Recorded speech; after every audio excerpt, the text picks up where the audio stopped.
What's good, everyone? This your main correspondent, Alan Taylor, and I'm back in the broadcast room yet again, always with another one. And yes, indeed, it is another one. So this is where we're at now. So as we all know that you can see the title of the broadcast first off, but as we all know, the British Prime Minister just met with President Trump last week previously.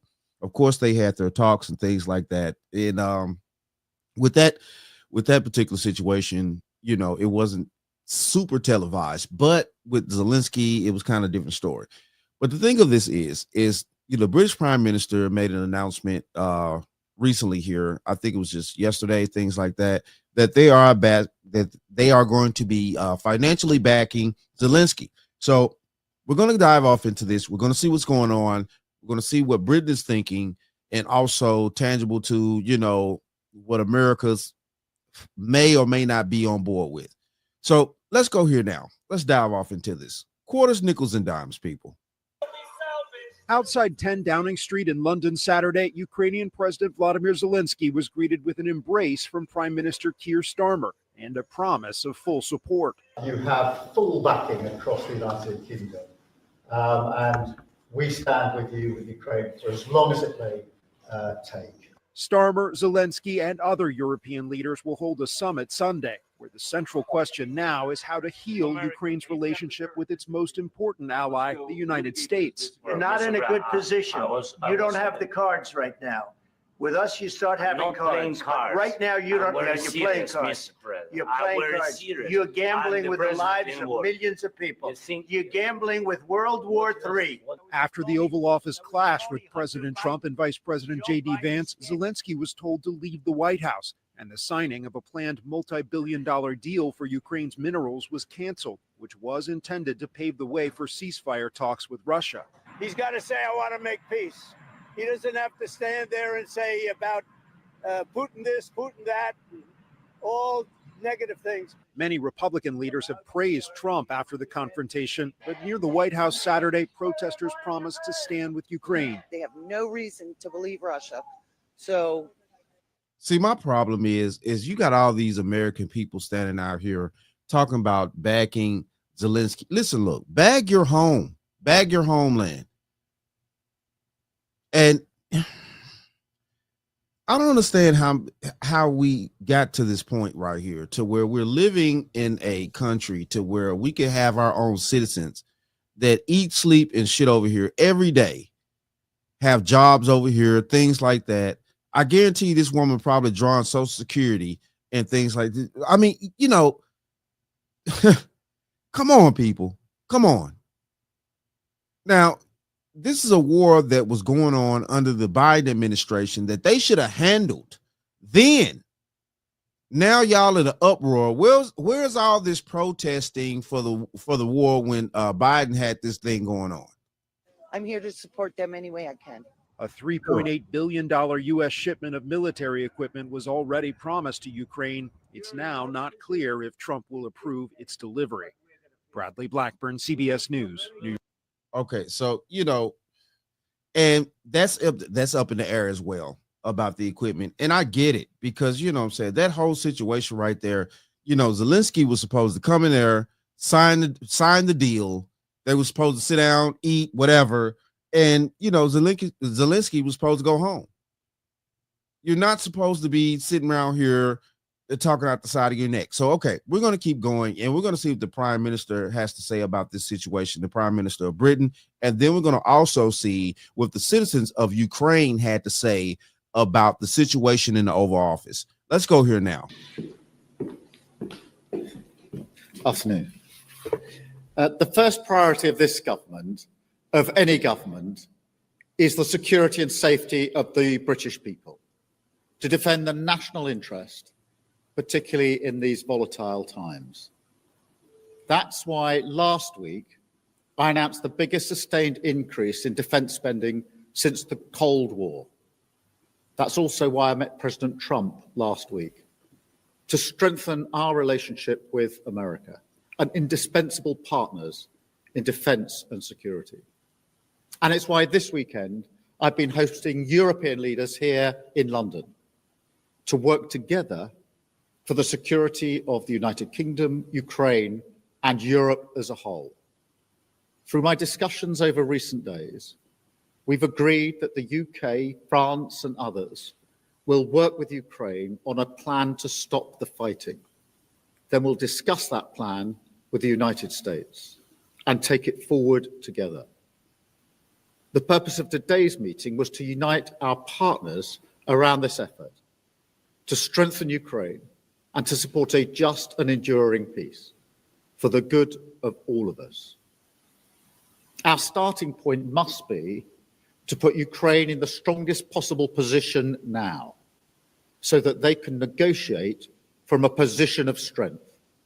And we are doubling down in our support. Yesterday evening, the UK signed a £2.2 billion loan to provide more military aid to Ukraine, backed not by the British taxpayer, but by the profits from frozen Russian assets.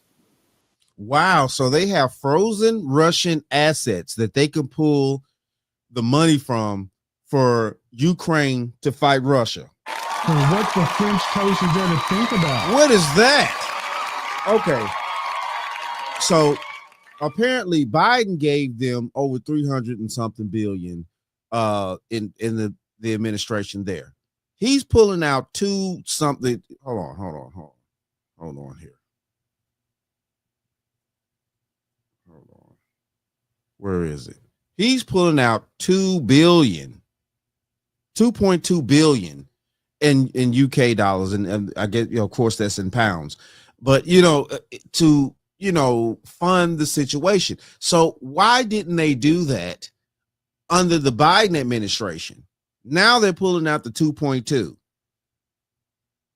Biden already gave him the over 300 something billion. This is crazy right here. Now everybody wants to talk about peace and stuff like that. Where was the peace? Why Biden and them weren't talking peace neither? Why all this is going on now? But I get it. We do need to get this. We do need to end this war seriously, because this is crazy. It's already been going on 3-something years. But Jesus, man, this is wild. So, okay, let's see what more is going on here. £0.2 billion loan to provide more military aid to Ukraine, backed not by the British taxpayer, but by the profits from frozen Russian assets. Mm-hmm. And today I'm announcing a new deal, which allows you. So the British taxpayer doesn't have to pay anything, but Zelensky came over here and got all our tax money. So what the French toast is there to think about? He got 300 something billion worth of our tax money. Our tax money. But Britain has some type of secret account that they got money, so some type of Russian account that they're going to give. Oh my goodness, man. Oh my goodness. So our tax money's gone. That's the reason why we want the mineral deal. We got to recoup. We have to. It's no way around this. Ukraine to use £1.6 billion of UK export finance to buy more than 5,000 air defence missiles, which will be made in Belfast, creating jobs in our brilliant defence sector. This will be vital for protecting critical infrastructure now and strengthening Ukraine in securing the peace when it comes. All I'm hearing about, okay, so you're giving Ukraine money to buy more missiles. Okay, I'm not hearing anything about peace here. What's the need to buy more missiles when the deal can be signed? And then at the end of the day, though, of course, once America moves in, starts establishing the situation to, mine and stuff like that to get the mineral rights, and we have established that, we have a presence here. Of course, Russia's gonna chill out a little bit. So, I mean, why is Britain needing to give Ukraine money to buy more missiles? It sounds like to me they're trying to keep the war going. What does he need more missiles for if we're trying to create a peace deal? So what the French toast is there to think about? What is that? What do you need more missiles for if we're trying to create a peace deal?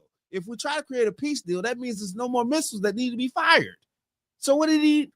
Come on. We cannot accept a weak deal like Minsk. which Russia can breach with ease. Instead, any deal must be backed by strength. Every nation must contribute to that in the best way that it can, bringing different capabilities and support to the table, but all taking responsibility to act, all stepping up their own share of the burden. So we agreed some important steps today. First, we will keep the military aid flowing and keep increasing the economic pressure on Russia to strengthen Ukraine now. Second, we agreed that any lasting peace must ensure Ukraine's sovereignty and security, and Ukraine must be at the table. Third, in the event of a peace deal, we will keep boosting Ukraine's own defensive capabilities to deter any future invasion. Okay, so he's talking a little bit of something here that Trump is not talking. The thing of this is the fact Trump is not talking about Ukraine being at the table, and that's bringing in the UN, stuff like that. Now, they're talking. The British Prime Minister, he's talking things like that. All these conversations were not being had under the Biden administration.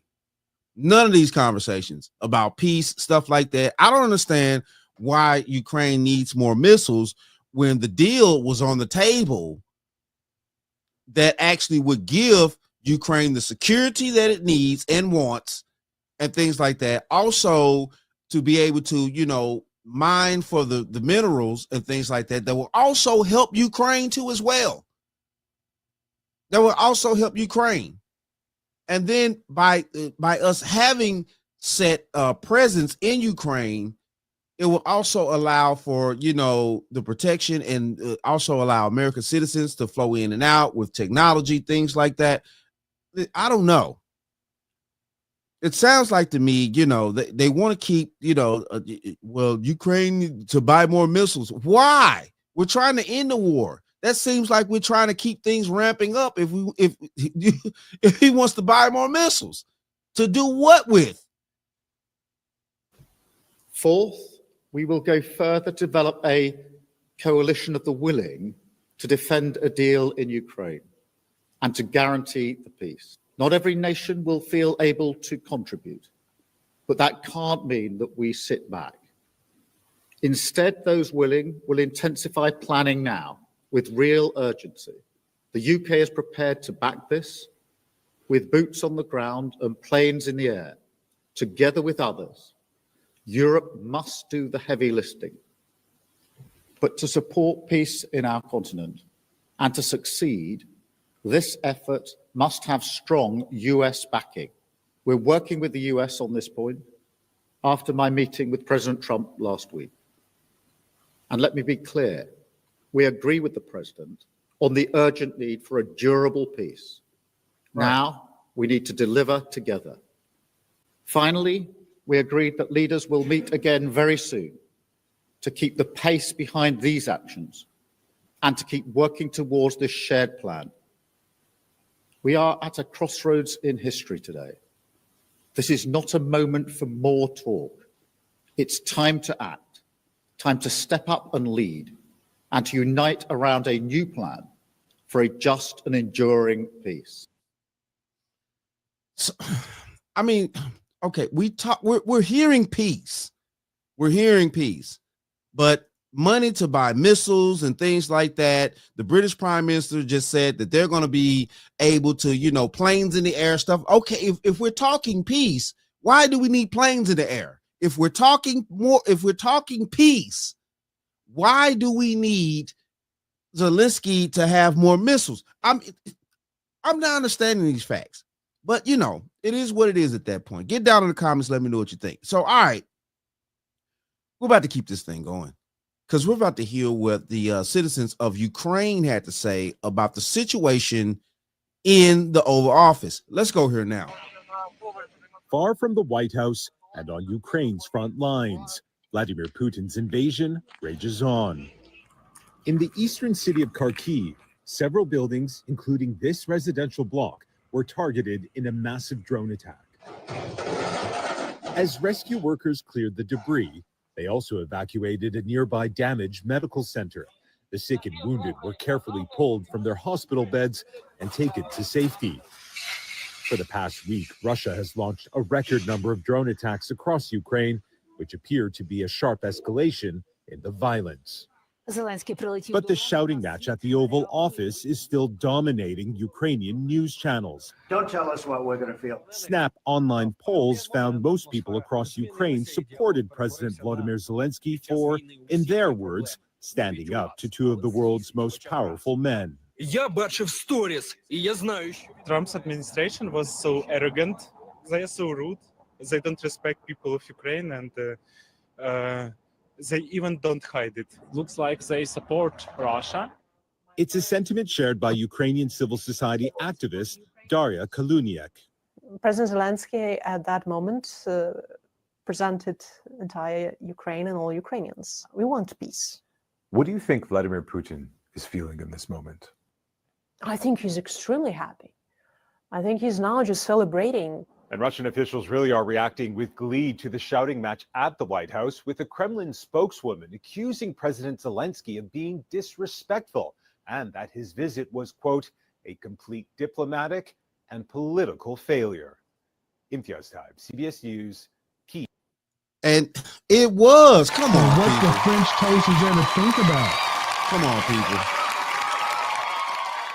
This is wild. So we got Britain out here. They're finally jumping with allegedly, of course, they, gave a little bit of money, in the previous administration and things like that. But they didn't give the amount that we as Americans gave at our taxpayer dollars. And y'all clearly heard what the Prime Minister of Britain said, that they have some type of, alternate fund to where they don't even have to use their taxpayers' money in order to fund Zelensky.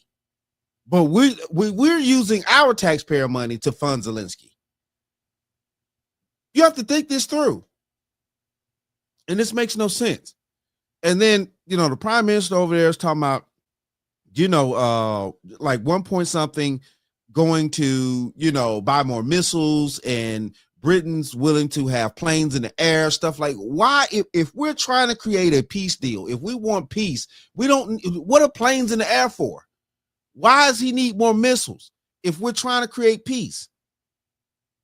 Now, listen, look, man, Zelensky should have signed the deal. He shouldn't have came in the Oval Office talking out the side of his neck. Sorry, but it is what it is. You came over here under the previous administration, took $3 billion something dollars, $300 some billion dollars back home, things like that. And then you want to sit here and try to demand more money on top of that and think that this shit is just okay when you don't have the cards to play. This is sad, but it's true and highly disrespectful. And, the Ukrainian citizens are sitting over there, and I get it. They're over there in squalor and destruction. But the problem is that your president came over here talking sideways, and demanding something that, and also trying to put stipulations on other things that he didn't do under the Biden administration. He didn't give no stipulations, stuff like that. And hell, even Biden didn't give any stipulations. He just gave this man the damn money. So what the French toast is there to think about? This is crazy. This is wild. So, this is where we at right here. Hopefully, a peace deal can come and, this war can end, because war is not profitable for tax-paying citizens. It may be profitable for, dingbats that are actually warmongers and stuff like that, but it's not profitable for citizens that are actually paying the taxes out here. But it is what it is, though. Shout out to all my subscribers. Mad love to y'all. If you're new to the channel, please hit that like, share, subscribe button. Make sure you ring that bell to be notified whenever I decide to post things. And like I always say, and that, my friends, is the bottom line. That, my friends, is the bottom line.